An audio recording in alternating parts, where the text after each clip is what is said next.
Ani ni guys, kung mahal na tatong kaugalingon, no? Kana atong makita sa social media, nindot nga picture, nindot nga video, daghang mga behind the scenes. Asa ni sa mga behind the scenes gani. And then in everyone's life, kada adlaw na gid tayo gina-overcome. Kaugalingon natong kuan gani journey. Nya, sa kaugalingon natong journey na gyud nang maglisod ka. Maglisod ta ba?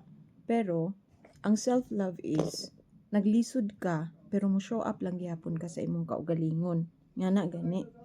Dili nimo hayaan nga ang problema mag disrupt sa imuha nga mga gimbuhaton sa kada adlaw, no?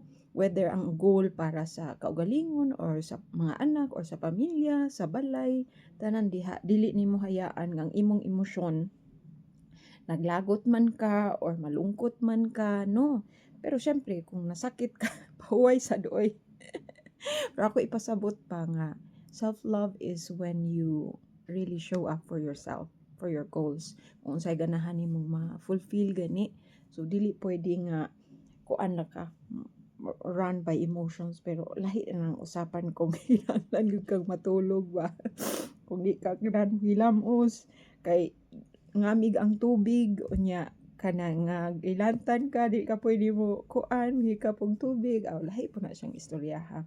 What I mean to say is, kinahanglan gyud nga, mingon kani tag disiplina sa kaugalingon is we need to show up for ourselves, love ourselves. Bisag dili okay ang pakiramdam, hilamos gihapon ka, toothbrush gihapon ka, inom gyapon kag tubig, kaon gihapon ka, tungod kay kung dili na nato siya mabuhat in a day, we don't feel good about ourselves. So, mangita jud paagi nga ma-achieve ang feeling good within. Ngani dili pod pwede dili pod kinahanglan nga perfect jud siya 100% nga okay ka malipayon jud ka nga di mo santo sa imong una-una ang imong mga problema, ang mga tawo nga imong gikalagutan, ang mga sitwasyon nga dili nimo makontrol ngana gani. Discipline, self-love means personal discipline, and it's not just a word, it's an action word gyapon.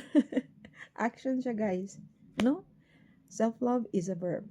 It's an action that we choose daily para sa atong kaugalingong happiness.